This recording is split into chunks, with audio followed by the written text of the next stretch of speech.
والسلام عليكم كده حلقه جديده من مسلسل كوره تقديم وزير باذن الله تعجبكم. وحلقه جديده والنهارده اكيد هنتكلم عن ماتش ريال مدريد ضد بروسيا دورتموند.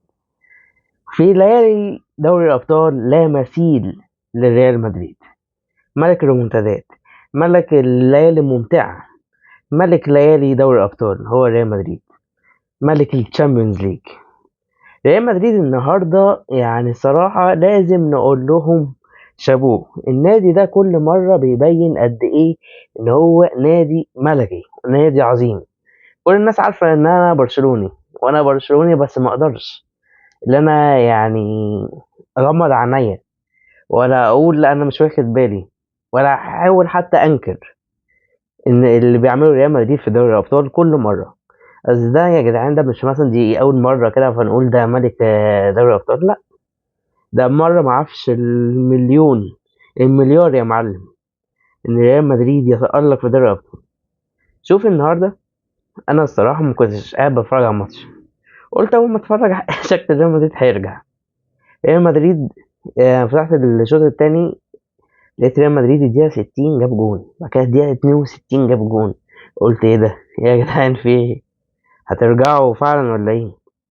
فالماتش كان ماشي 2-2، بس ريال مدريد كمل ضغط عنيف عنيف لحد اخر الماتش. وده اللي يا ريت نتعلمه هنا في الكرة المصرية، اللي هو مش بقى نجيب جون ننتخ ولا نرجع ورا ولا خلاص نقعد نفخد بعد ما جونين، لا، احنا لازم ندوس. فرقة جبنا جون التاني نستغل التفوق وضغط ضغط ضغط لحد نجيب التالت والرابع.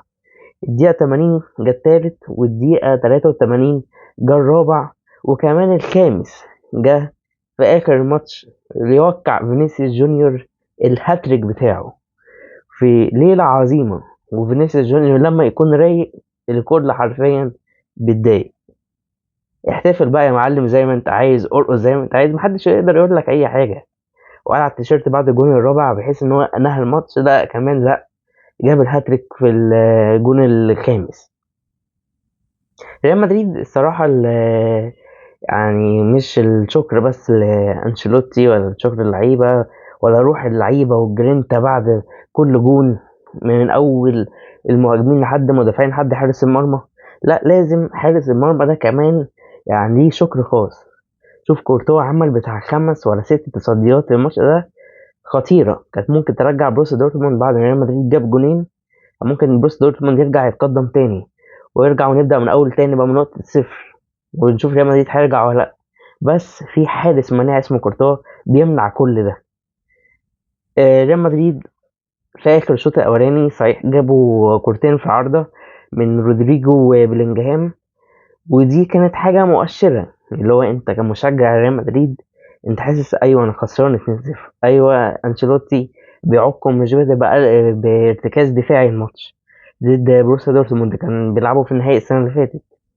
بس أنت لسه عارف ومتأكد إن ريال مدريد في أي وقت ممكن حاجة ممكن هيكسب، بسبب الجرينتا بتاعت اللعيبة، بسبب شخصية ريال مدريد. وفعلا ريال مدريد قدر مش بس إن هو يرجع، قدر لأ كمان يضيف 3 جوان ويكسب 5-2 في ليلة لا تنسى من ليالي دوري الأبطال السنة دي، ومن ليالي الساحر كارليتو أنشيلوتي. أتمنى يكون الفيديو عجبكم. قلت بس أتكلم كلام سريع عن الماتش ده، لازم كنت أتكلم عليه. اهم حاجه تنزلوا تحت ما تنسوش لايك وشير وسبسكرايب، وجديد جديد ان شاء الله. وبكره بقى نشوف برشلونه هيعمل ايه ضد الفريق الالماني التاني، عملاق الالمان وهو البايرن ميونخ. السلام عليكم ورحمه الله وبركاته.